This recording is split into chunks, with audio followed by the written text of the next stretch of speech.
The following is a production of DallasCowboys.com and the Dallas Cowboys Football Club. How about them Cowboys? Yeah! Go Cowboys!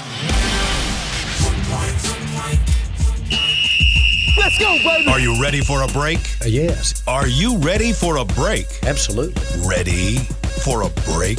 Yeah, and so much for that. It's time for The Break on DallasCowboys.com. We were on a break! With Nick Eatman, Brian Broaddus, Ambar Garcia, and Derek Eagleton.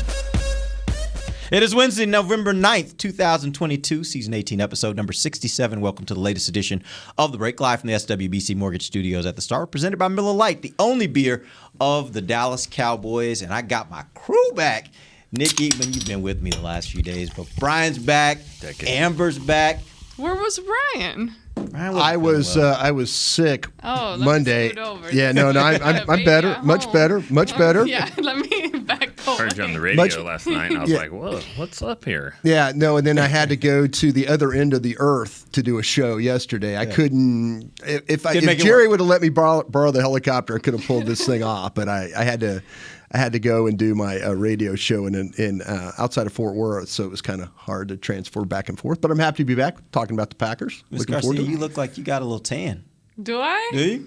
I haven't had time to look in the mirror. You've been beach vacationing. I have. Yeah. It was great. Did not want to come back, but I'm sure. yeah, I'm trying to catch up on everything this morning, and then I see Odell Beckham Jr. I'm like, oh, okay.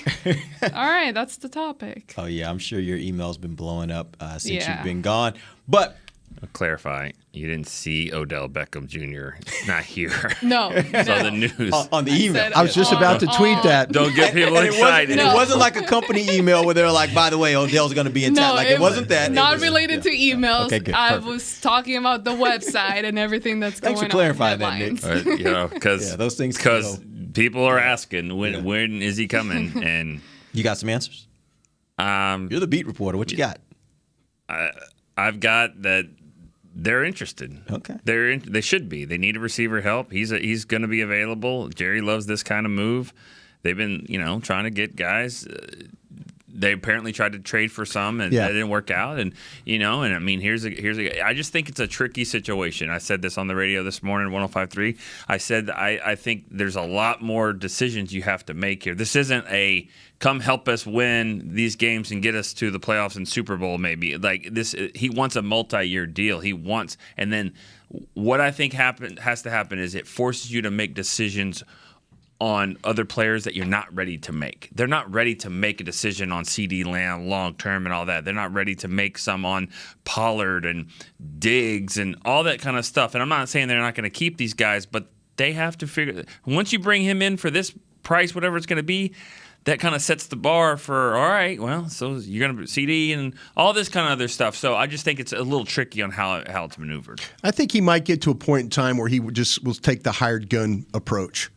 And because if he doesn't, if he comes back and plays well and doesn't sign a long-term deal here with Dallas or anybody, then now he's proven to people he's back. He can play. Now he can go and determine and get money. I think that's where people right now, I've talked to a lot of trainers and stuff around the league, doctors, people like that. I'm like, listen, they're wondering. Everybody is pushing all the chips to the middle of the table. Yeah, they are. And the doctors and trainers around the league that are these teams that they're talking about, whether it's Buffalo, San Francisco, Dallas, whoever, they're all going, we haven't seen this guy's knee. We can't tell you. I can't tell you if he's going to be. It started off initially that he was going to be back in November. And then you get a guy like Jay Glazer who says the other day on a Fox pregame show who goes, he's back, fully ready to go. And then you have Ian Rappaport says, wait a minute, he's not going to be ready till December. So the problem you're running into right now is it's somewhere in between. But these trainers and doctors are all saying, I can't tell you if he's going to be available when until I see his knee. Right. And the fact that he went from a November date of ready to go, Jay Glazer, to a December, Ian Rappaport, that right there shows you just how much. I mean, I think we're all trying to be really quick about pushing in. I will say this about the Cowboys. the fact that they went after Brandon Cooks and were willing to give up a second-round pick and potentially pay that money, that $18 million, they're looking. They're looking. This is not because I was talking to people on both sides of the fence on that one, and there's a lot of go ask that other guy why he didn't do this. Go ask that guy why he didn't do this, that kind of thing. So they were trying to hunt a receiver like Nick was asking them to do. This is absolutely one of the things that I hate the most about football is the business side of it. That it's not such a simple decision, just do it, sign him. People on Twitter, they want to, why haven't you signed him already? And it's easy to say, but then you have to look at all those different factors and not just about the money and the player that you're looking to sign, but also, like Nick mentioned, the rest of the wide receiver groups, what you're doing, not even for next year, but for future years. So that is. I think he has to prove he can play, and that's that why I think he has to prove. Nobody's going to give a long-term deal for a player that's 30 years old. They're not going to give him a 3 to 4 year deal if he's not shown the ability that he can play. And see, that's where he holds the cards. This reminds me. I hate to compare these two guys. It reminds me of Jalen Smith. Jalen Smith got the Cowboys before they could get him. He got a new deal, and hold on, I got to hear myself. He got a new deal, and before everyone really realized he's not going to be himself again. He can't do that. It looked like he was going to do that, so it looked like he was going to be a Pro Bowler and all that kind of stuff, which he was a Pro Bowler. But then once he kind of figured this out, all right, he's not worth the money, but he got paid. Yeah. And I think Odell's got to figure out, all right, if I go out, limp around, not really ready, got to learn a new system, I get a couple games with no targets, no catches, and now that's got to be the money, that's got to be what is on tape for people to pay? No. I've already proven myself. Pay me now, multi-year deal now, and then I might ease into it this year, and then next year rehab and all that. So I think he's going to try to who's going to give me the most money now. I don't want to prove myself anymore. I've already proved myself. And the reports are saying he wants a multi-year deal. And for me, I don't know if I can't get Odell Beckham. I said this on the show earlier this week. If I can't get Odell Beckham that I'm used to seeing for this year, then it's not worth it to me. Because if I'm looking at next year, I'd rather go with a younger option. I'd rather go out there, and if I'm going to spend the money, go get a guy who's younger and coming up that I can maybe get to a bigger deal. Can you always structure deals in a way where whether or not you meet a certain incentives type of stuff? You can. Because that's the type of deal that wouldn't you do or try to make with a player like that? But then on his end, he doesn't want to have to earn it. I was about to say, that's the is thing. He going to sign that? Right. But I mean, and also depend. I guess I was going to ask you guys too, because we know there are interests of other teams as well. Mm-hmm. But in a situation like this, you look at the player, and they also have more. Whether you go for the money or you go for money plus the type of team that you feel that would fit better for you and what you're looking for. Out of those teams are kind of part of the conversations. Yeah. If you were Odell, which teams are you kind of think about interested in? Kansas City also makes sense, and I've heard reports that's the one that's in Don't the mix. Discount the Giants. Him going back to the Giants. True, but the way I look at it is if Kansas City probably answers all the questions. He would go in there and be among the best receivers on their team if he's Odell that we know, right? He would go into a team that you would think is an odds-on favorite to be in the Super Bowl. He's going in to play with the best quarterback in the league. So a lot of checks go in the Kansas City boxes if you're Odell and you're trying to think I got multiple options. Kansas City's one of them. If the money matches up, I think that would be one that he'd probably be very, very interested in. I would be if I were him. I tell you, the path to the Super Bowl is probably a little tougher for Kansas City than it is for anybody in the NFC, though. Mm-hmm. If you're thinking about Dallas or San Francisco, let's see what's happening with that elbow in Buffalo. Yeah, it's going to have something. No, there's no question about that. But the thing that's, I'll say this about Beckham. He does stuff he does that your guys can't do. Mm-hmm. He'll go snatch that football. Yeah, he will go be a bad ball. He'll be a bad ball catcher. He will, if it's his catch radius is huge. Yeah. We talk about slants and balls behind or across the middle and they're high or they're too low. That son of a gun might not be what he once was, but those hands have not changed. I mean, he will go get – he is one of the most competitive son of a guns I've ever seen in my life when it goes to going to get that football. So that being said, and I'll go around the table. I want everybody to give me an answer. Yes. Multi-year deal for Odell Beckham. Are you in? I said that. I don't think it's black and white. It's hard to – I know you're trying to get that quick answer, but for how much? Yes. F it. Yes. God, yes. Yes. We all deserve it. These fans that are listening deserve it. Let's go do it. Let's go do it. Put your chips in, right? We'll spend their money. I mean, again, I trust that they will figure out a way. They had money carrying over from salary caps and stuff. They've got things that they've got to do. They've got to figure out with CD. They've got to figure out Diggs. They've got to figure out all these things. They've got to figure out Terrence Steele maybe at right tackle. Terrence Steele. They've got to figure out a lot of things. And so to me, they're trying real quick. They're trying. I think they're trying to get Terrence Steele. Like, hey, let's sign this up. And his agent, he's got a good agent. His agent's like, nah, thank you. No, we'll play this thing. We'll play this thing out. Like, they're already trying to get this thing locked up, but that Terrence Steele is going to be that's going to be an issue here as well. He's another guy in there. They're screwed next year. They're screwed in the salary cap, but that's next year. In 23? Yeah. Just like the Rams were screwed. Yeah. The Rams were like, we're screwed next year. Hey, everybody, thanks for coming out to the parade. Yeah. We're screwed on the cap next year, but this is fun. Look, if you're screwed, then why not push all the chips in? Like this, it might be the time to push all the chips in. Well, that's why I think they went for Cooks. They were willing to say, we'll part with – and to get this team to part with a draft pick – no, they're not interested in that. They love to draft here. And with good reason they love to draft. They do it pretty well. They do it pretty well. And see, that's your hope. That's your hope if you're a Cowboy fan. If you push the chips and it doesn't work, at least you got the draft. Yep. The Rams don't have that. For like 5-10 years. F them picks, T-shirts aren't selling here. Yeah. They're selling in L.A., but they're not selling here. I'm laughing inside because oh, yeah, they draft great. And yeah, at least you got the draft. And sorry, Brian, I know you're wearing my the draft show. shirt. Yeah, why not? Yeah. But a little early, but that's okay. Yeah, but I just hate that because, yes, they draft good. You see so many talented players, but then what do you do with them? How far do you get along with them before you have to replace him? Oh, okay.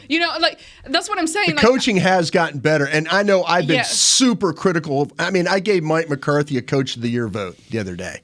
I really did. I said, listen, hey, nobody has been harder on Mike McCarthy than me about him as a coach.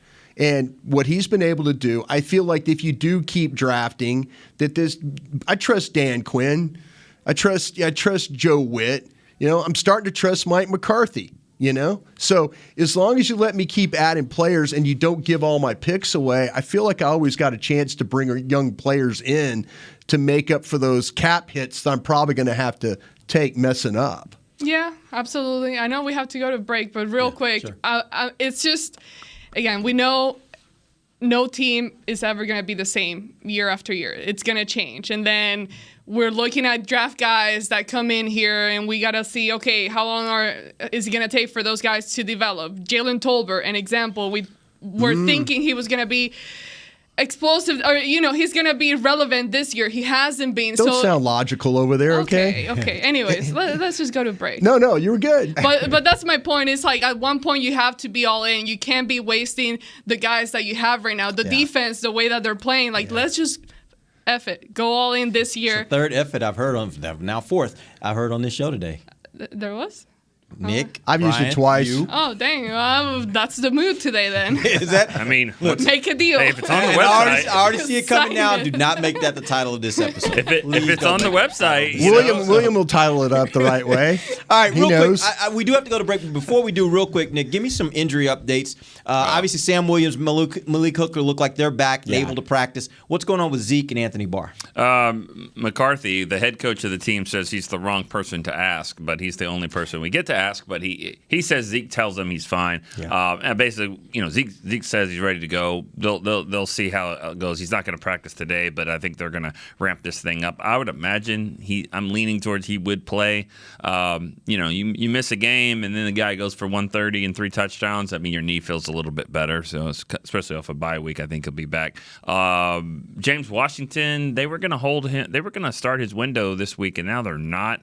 And he went into an explanation. Don't understand. The wonky practice Well, he schedule? was talking about, and the way I took it, tell me if this makes sense to you. The way I took it was you're going to get into this week where you get into this Thanksgiving time of the year. And during Thanksgiving, obviously, that week you have so few practices. But I don't know if it changes anything from the NFL's perspective on the time that you then have that 21-day window, right? I wasn't following. Okay. I mean, I understand. He said next week was a different week. I don't understand And that. the week after that, even more. Now, I different understand week, yeah. that Thursday, Thanksgiving Day, and basically they don't want to start the 21-day window when you have that weird Thanksgiving week in there, but that would be the third week. So Yeah. I'm not sure what's happening with that with Washington. He says he's very, very close. That's what McCarthy says. Washington says he's ready. And then Anthony Barr not practicing today, limiting him again. Like we said, I would imagine if he doesn't play this game, he's not missing Minnesota. Yeah. And you don't want him to miss Minnesota, as you said yesterday. No, I don't want him. I mean, if he's got any pissed off feelings about that, bring it out in Minnesota. You're going to need it. Yep. They're 7-1. All right. Let's take our first break. We come back. We're going to jump into the Green Bay offense versus Dallas defense. We'll be back. DallasCowboys.com radio. Todd thought it would be secure to jog in the cheetah savanna. Todd believed the big cat repellent he bought online was reliable. And now, Todd is trying to be faster than this cheetah that can run 80 miles per hour. But the good news is, Todd has AT&T 5G that is fast, reliable, and secure. And he learned the best thing to do is stop running and toss her the backpack with the beef stew. AT&T 5G. Fast, reliable, secure. It's not complicated. 5G requires compatible plan and device. 5G may not be available in your area. See att.com/5G for you for details.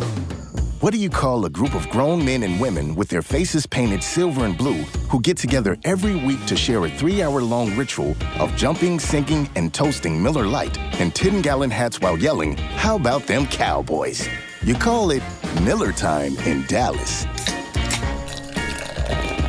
Here's to the Cowboys. Here's to the original light beer. It's Miller Time. Celebrate responsibly. 2021 Miller Brewing Company, Fort Worth, Texas. Want to use what the pros use? How about the official men's skincare brand of the Dallas Cowboys, Jack Black? Right now, you can get the Jack Black Starter, a curated collection of Cowboys locker room favorites for just $10 with free shipping. The starter includes 4 Jack Black skincare favorites, plus a full-sized intense therapy lip balm. Go to getjackblack.com/Cowboys and use the code word TEAMJB. That's getjackblack.com/Cowboys. The Jack Black Starter, $10, free shipping. When you build, you start with the foundation. And home ownership is a foundation of a stable future. The Bank of America Community Home Ownership Commitment has helped over 34,000 people lay the groundwork so far, with up to $10,000 towards your down payment or 3% of the purchase price, whichever is less. The satisfaction of owning your own place can become a reality. Visit bankofamerica.com/homeowner to learn more. What would you like the power to do? Bank of America N.A. Equal Housing Lender. Credit and collateral is subject to approval. Restrictions apply. This is not a commitment to lend. Back to the break. Join us at the Star for our most festive movie night yet. Movie Nights at the Star, presented by Monument Realty, features a Christmas classic, Elf. The show is free and open to the public, begins at 7 p.m. For more information, visit thestarinfrisco.com. Make sure and visit thestarinfrisco.com so you can get the actual date of that event. Welcome back. Second segment of the break live from SWBC Mortgage Studios at the Star, presented by Miller Lite. Might be tonight, actually, because it was supposed to read it tonight, so check it out. You were supposed to read it tonight, or you're supposed to read it today? It's for tonight. Bring your beach towel with the weather we're having right now. It's a little early, I think, to be watching Elf. It's not. It's Christmas time. Okay. It is holiday time right now. It's a Wonderful Life. That's after Thanksgiving, right? Yeah. You can save that one. Yeah, that's good. You don't watch that one? You watch Elf? Yeah, sure. I'll watch Elf, I guess. Yeah. There we go. Thank you, Chris. We needed that. All right, let's get into it. This segment brought to you by Blockchain. That's Texas. This segment brought to you by Blockchain.com. Let's jump into the Green Bay offense versus the Dallas defense. Brian, let's start where we always start, best and worst of what they do offensively. I'm not starting anything until Beam hits that button. Blockchain. Oh, busy. Busy doing something. All right, too He's bad. busy giving you music. Yeah. He gave you Christmas music. There we go. What do we do well for Green Bay? Well, we haven't. Oh, thank you very much. I think I figured out when this team became broken. Oh. When you left? I wish they would. No, they won a Super Bowl when I left. They figured it out after I'm like, get rid of this guy. We'll be great. I was went back and watched the Giants game on defense. They got Rasul Douglas got they got a sack and then a defensive holding penalty. And from that point on, things have been going downhill ever since for this Green Bay Packers. I mean, seriously, they were up 17-3 on the Giants. And they were just rolling. And they got a defensive holding penalty. And all from that point on, every game seems to be. What week was that? They were 3-1 at the time. It was the London game. I think 3-1. We were both teams were 3-1. I remember watching that game. We were headed to the Rams game. Yeah, we were on the bus watching Rasul that. Douglas got a defensive holding penalty off a sack, and from that point on, the game went south for Green Bay. And they haven't won. And they haven't won. They haven't won since. I think I figured out the point that the Packers actually broke. So cut Rasul Douglas. That's what they need well, but we'll get to him tomorrow. If he's healthy, they need him. Okay, this is the deal about this Green Bay offense. And we all, listen, you don't need me to tell you about Aaron Rodgers. Okay, to me personally, watching him play, his mechanics look really, really bad. He's always been a guy that kind of throws it. He could throw it around you. He could throw it over the top of you. His accuracy of throwing the football in these games has just not been there at all. And a lot of it has to do with pressure. But the problem with the Packers is their offensive line's all back together. It's not like they're having it. They have Zach Tom is a tackle guard they use. When he's in the game, they have problems. But Zach Tom hasn't been playing. He wasn't playing last week against the Lions. I mean, he does come in for a couple plays. David Bakhtiari kind of goes on and off. So they're kind of iffy at left tackle at times. But this offensive line, I'll say this, and I think this is what's going to happen in this football game. Their best play running the football is the toss sweep. That's what they're going to do. They are going to challenge you, and it's a lot of inside fakes. It's play action. A lot of that, Rodgers play action.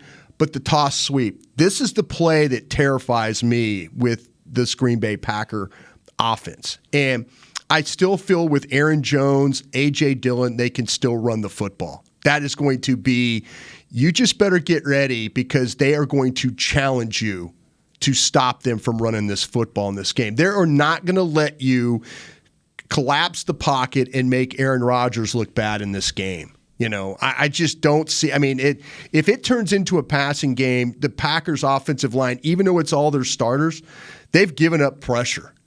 But when I watched the Giants game, I watched them against Buffalo, I watched them against the Lions. The toss sweep's their best play when it comes to running the football because it gets these backs going downhill in a hurry. You think, like you said, that his mechanics don't look good. No. But, like, if you look at Mahomes and Josh Allen and some of those guys, their mechanics don't look – because they throw it different ways. You think he's just lost? Obviously, he's 40. You know what? He's got to lose something, but is it – It's when you watch him play, it's like his given S meter is kind of got real low right now. Like he looks over at the bench like what he made throws in that tip ball, the interceptions in the Lions game that last week. They got the Lions beat. They absolutely got the Lions beat in this football game. They get down the red zone, they drive the ball, great try. The first drive of the game, they just march it. And what happens? He throws an interception. Ball gets knocked off a helmet, gets up there, and the way that he's throwing the ball, the trajectory that he's throwing the ball, Early in the season against the Giants, like I was saying, the ball was going down the field. You don't see that anymore with this guy. And I tell you what, you got to, with these receivers, Watkins, Dobbs, those guys, Watson, Lazard, you got to fight to the bitter end with these guys when it comes to playing pass defense. Because if you're fighting with them down the field and they've got the ball in hand, keep ripping at the ball. These guys will put the ball on the ground because they don't always secure the ball, and that's a big problem they've had. He's made some throws where they haven't been able to finish the play. So if you're a Cowboys secondary, if you're a defender, don't let them finish. Take them all the way to the ground and keep ripping at the ball because they'll put the ball on the ground is what they'll do. I mean, there'll be incomplete passes because these guys struggle to finish. That's been a big issue for them. But Rodgers, you know what's going to happen. He's looked bad the last. Yeah. He's not going to look bad. Yeah, just get ready. He's not going to look bad. Give a crap meter. Yeah. He might, he might not want to care about losing to the Lions. I'm not saying he doesn't care. He's throwing chairs around, but I'm just saying that's not going to happen against McCarthy coming in. No, they're going to get their best. I don't know how good their best is, but you're going to get it. They lose this game to Dallas. There's people already up there like Leroy Butler, guys that we had in Green Bay that are saying, "Go ahead and play Jordan Love. Season's lost. Go ahead and just take Aaron. Just don't play him anymore." Play for the draft picks, do that stuff. Trade him. So, I thought that they were going to beat the Lions, and then the Cowboy game would be for them to get back to 5-5. That's why I thought this thing. I still think this is going to be a really difficult game, but you're going to have to deal with these backs coming downhill. Keep an eye on the toss sweep stuff. I think that's their best play. The stuff where they're able to just toss the ball, get movement up front, and just run it downhill as fast as they can. Fight with these receivers. They will drop the ball if you continue to fight with them, and then get as much get around Rodgers as you can as quickly as you can. Because the quicker it happened in the Buffalo game. They got on him quick, and he'll just go down. He's not going to sit there and fight for to take a hit or something like that. So I still think it's still an offense that hasn't scored a lot of points. And this is not going to be an easy game. It's just not.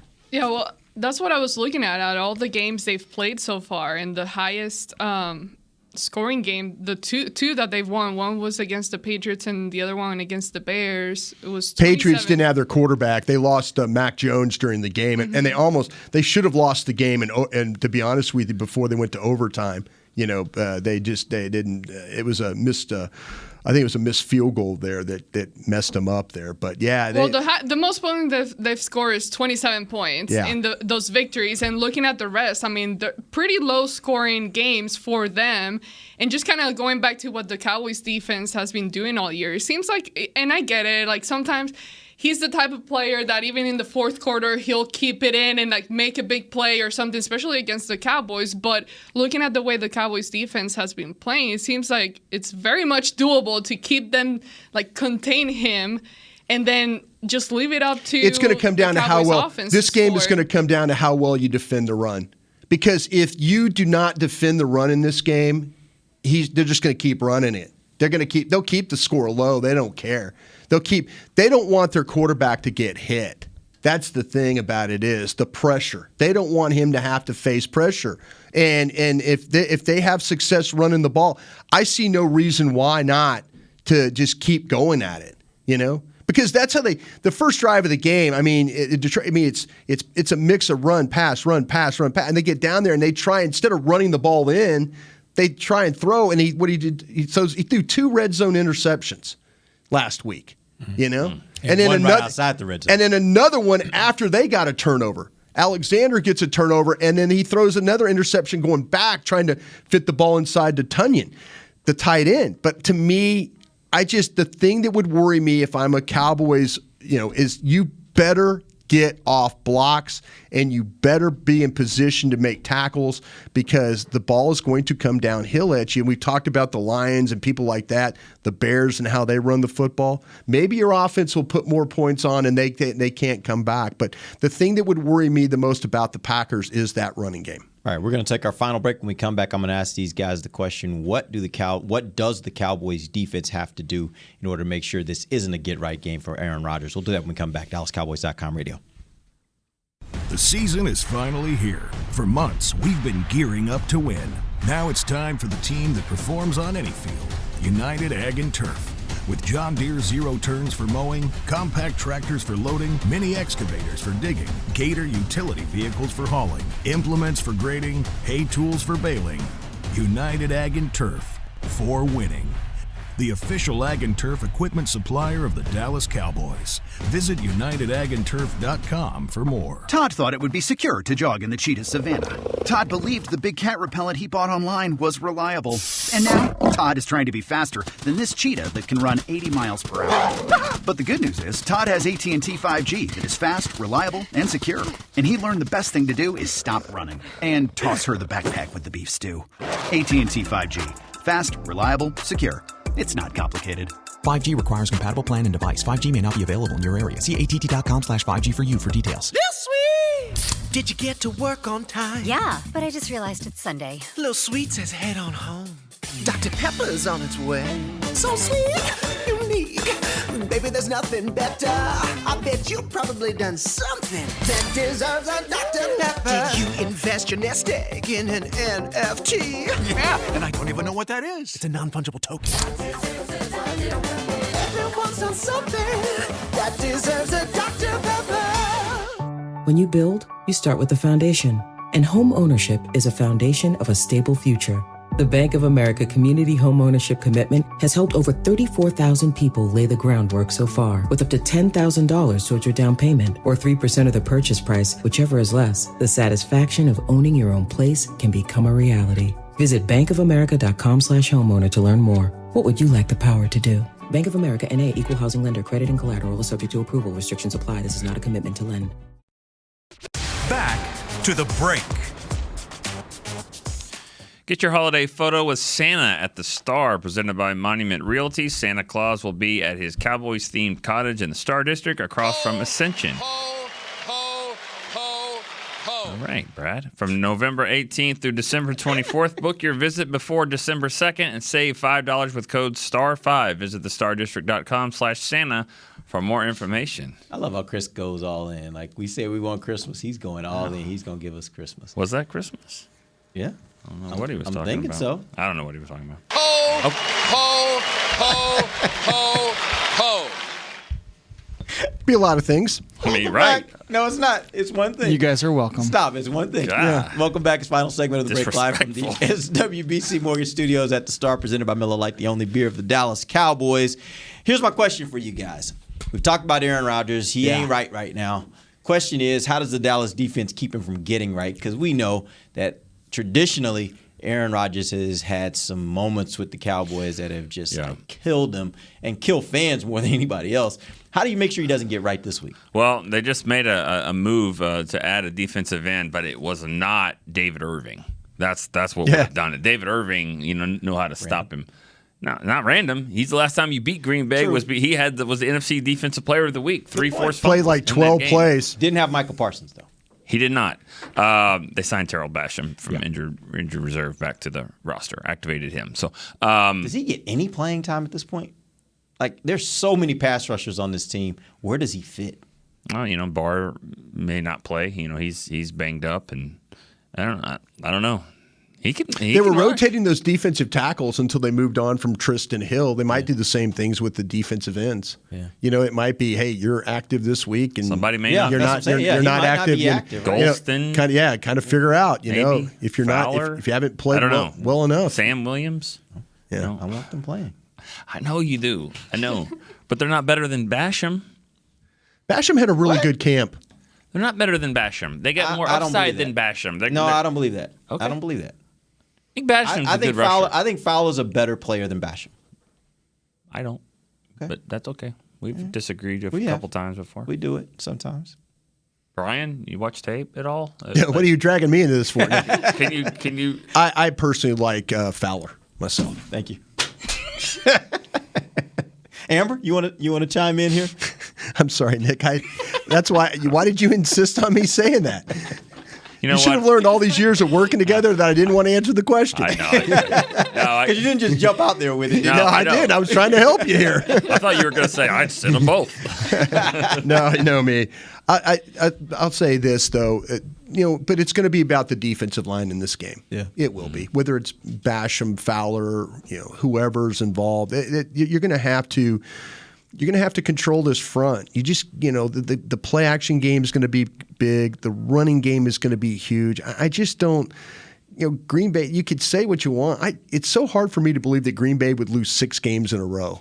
It really, and I'm not saying it because I used to work there. I've worked at both places. I grew up a Cowboys fan, so don't, before you jump all over me about loving the Packers, don't. And I find it hard that a team that you watch, I mean, every play that I was watching, I was going, man, that's going to be tough to stop. Mm-hmm. That's going okay. What? Oh, he threw an interception on the next play. Is that what we're going to get from Aaron Rodgers now? Is he stopping himself? Yeah. Is he? Is this once this guy that never threw an interception? I mean, in division games, he never throws an interception. Chicago, Green Bay, it doesn't matter. He didn't throw an interception. He threw 3 against Detroit last week. Wow. So is he the biggest problem with that offense right now?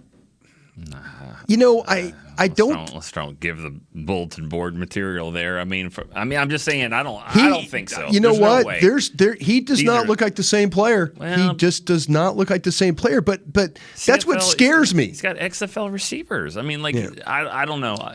Now that's true. Like he doesn't have great. I think what this is like Des Bryant when he could just go out athlete people for his first 6-7 years of his career. Mm-hmm. Then when he couldn't do that anymore, then he had to run routes and beat people, and he didn't do it all the time, and it's not the same.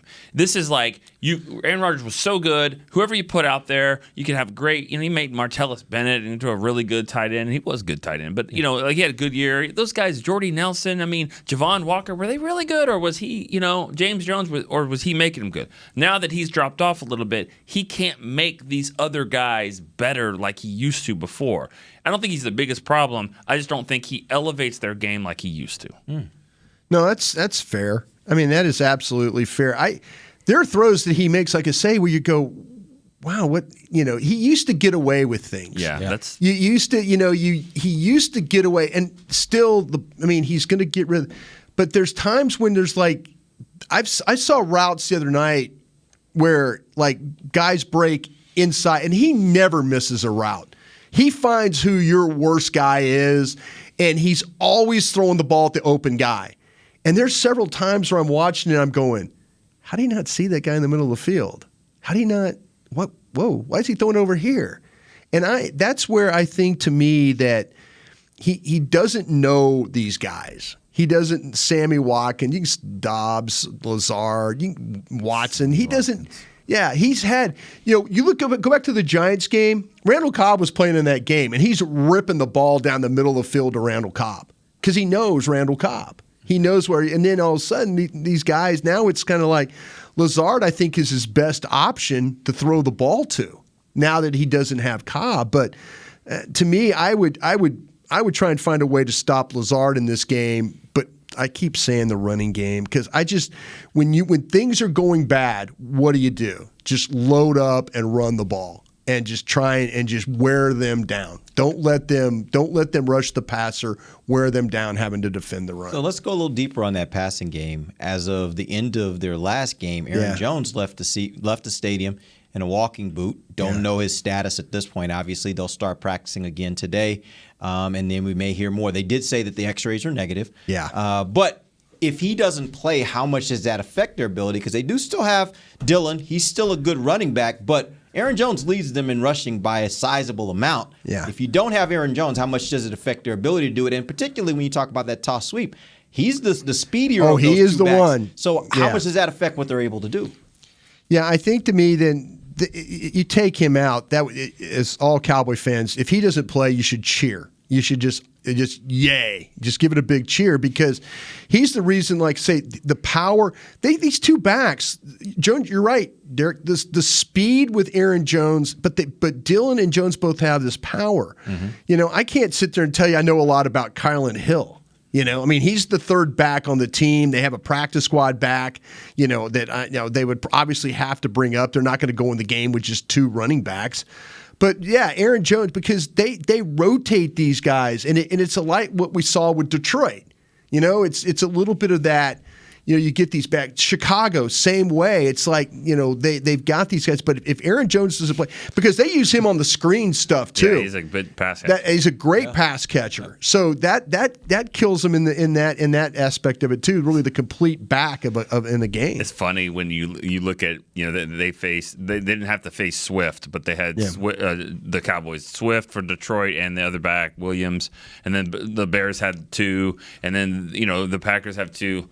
But if the Cowboys try to play 2, I mean, we got problems over here. Like why everybody's losing their mind? Yeah, why can't? Which one is it going to be? Like can't have Pollard and Zeke, but every other place it's like they're better with 2, and that's what the Cowboys and Skip Pete and McCarthy and even Zeke and Pollard are trying to say. Like they're fine, And so it's just funny how the 2-back system is dangerous in Green Bay and all these other places. Well, Detroit won the game last week because Swift played. Came back. Yeah, that's what I'm saying. They were able to get. Yeah, exactly. The Bears have 3 backs. Yeah, exactly. Yeah, pretty much. Yeah. I mean, I'm not saying Fields is not going to be a thrower. He's going to be a problem. Prediction right here: Philadelphia's first loss will come to the Bears. Where's that game? It's the week. It's the week before they play Dallas. It's the 18th of December. Is it in Chicago? No, I believe it's in Philadelphia. Oh, okay, I was going to say. But I think I was looking at the schedule. I'll have to check that. But to me, it was the first. Do you think the next game? Chicago. Who they have? It's at Chicago. It's at Chicago. See, that's when you get the wind involved. You got that cold. I'm thinking if both teams are running. What's it like in Green Bay for this weekend? Only 30. 32. Because that's about the only thing I'm worried That's not about. bad. Weather's not bad this weekend. It'll be dark when you get there. It'll be dark when you leave. But to be in the 30s in a November game in Green Bay, you feel pretty good. It's a short ride to the airport, though. You'll be fine. That's not bad. Almost Alaska. Whatever. Philly has 3 consecutive road games at New York, at Chicago, at Dallas. Yeah, but I think their first loss will come against the Bears, and then Dallas will get them the next week. I wouldn't be surprised about this week. Who are they playing? Washington. Where? At home. I'd be ready. The Commanders. Yep. Okay. Commander up. Wait, when you say home, you're saying home for Philly? Home for Philly. Okay. And they blew out Washington on the road before. But I think Washington's playing different. I think this is the time of year where those division games kind of circle back. Carson Wentz kind of center, hanging out by himself over there. Yeah, they're better without him, I think. But but it's kind of like, how many times did the Cowboys just like roll through the Giants or Washington early in the year, and then you play them again in December, and you're like, man, this game's tougher. Yeah, right, that is the same team. Just be ready for that one. That wouldn't surprise me at all. Yeah. And I think Washington is going to play a huge factor in the division race because they are still playing well. Chase Young's coming back. Is he back at this some week? point. I don't know about this week. That would be huge. Head coach trying to save his job. They're selling a team. They'll play. A lot going on. A lot going on over there. Like the Giants and the Washington, they're going to play. They haven't played each other yet. I just think Washington is going to play a factor in. Because you said it the other day, if Washington would have won, all the NFC East teams would have been in the playoffs, which the season never ends in November. And that's why, because they are going to play each other, division records, and they'll even itself out and push each other up or down. Yep. Hey, real quick, I have one more question before we end the show. We talked about Sammy Watkins just a bit, but do you think, because I could see a scenario where when you have a quarterback like Aaron Rodgers and you don't really have a lot of great receivers, Watkins is a guy that's a veteran receiver, highly touted coming into the NFL. Right. I don't know that he ever really reached the level that people expected of him, but he's had some moments. A lot of people thought great of him. I do wonder if a guy like him can be that guy for Aaron Rodgers that as the season wears on, he becomes more. He's only played 3 games this year so far because of injury. Does it, as time goes on, they start developing a chemistry where Rodgers is like, okay, I can use this guy. Sure. He at least understands the game like I understand. He sees the game like I do. That's a guy I would be a little bit worried about this week. What do you guys think? I would say yes. I would say any receiver that's ever played a long career has probably had their best seasons with Aaron Rodgers. I think that's what he does. And so, I wouldn't be surprised if he continues to go. I mean, you're right. He hasn't lived up to expectations, but he's one of those guys where it's like there's a lot of those arrogant GMs and coaches that are like, I'll work with him. I can figure it out. Yeah. They didn't know what they're doing and wherever, but give him to me. I saw him at Clemson. He was good. Yeah. I mean, to me, it seems like just watching him, and to your point, I can't disagree. I just think right now he is so locked in on Allen Lazard because he knows that Allen will go make plays for him. But like I said, you battle him, and he'll put the ball on the ground. You just got to keep fighting him. Don't let him just take the ball and secure it. That's why Diggs, I think, should chase him. I would, absolutely. Because Diggs will catch some passes too, or he'll get his hands in there. Yeah. And if that's the only guy you're locked into, then good luck. That's why you have an all-pro corner. That's why he's going to get the bag next year or 2 years, because he deserves it. Because not only is he making plays and tackles, but he also locks up the best player. Forces you, if you want to go away from me, you're going away from your best player. And when you look at the plays that he does give up, I mean, versus what he's doing for you, you take that all day. Yeah. I mean, sometimes there are maybe like a couple of plays a game, but it is what it is. You're not going to win every single battle, but Diggs is definitely a guy that can do that for sure, and he will get the ball in his hand. And if not, I mean, he'll get very close, and you'll take every chance he can get at those. Yeah. It's funny, it's what you're saying there. You mentioned about Watkins. I just was looking at targets and receptions, and it's 17 targets, 10 receptions, and then Lazard has 51 targets and 30 receptions. You know, I mean, so it's funny that you would think that Lazard has more, but the ball tends to go his direction more. I mean, I got that vibe watching him play. Mm-hmm. That Giants game, I mean, they were rolling along, and they had, Randall Cobb, believe it or not, was making plays for him. And then all of a sudden that went away, and they just haven't been the same. The ball just doesn't go down the field like it did, earlier in the year. It's a lot longer flight when you don't win that game in London, I would imagine. Yeah, jeez. You win it, that doesn't seem so bad. You win it. I mean, it could be Kirk Cousins on the plane. You know what I mean? But you lose it. It's a long flight. Long flight. All right. Thank you guys for joining us. We'll be back tomorrow. We'll talk about this Green Bay defense versus the Cowboys offense. Still in for Nick Eatman, Brian Broaddus, and Amber Garcia. I'm Derek Eagleton. This has been The Break, live on DallasCowboys.com radio. This has been a production of DallasCowboys.com and the Dallas Cowboys Football Club. How about this, Cowboys? Yeah!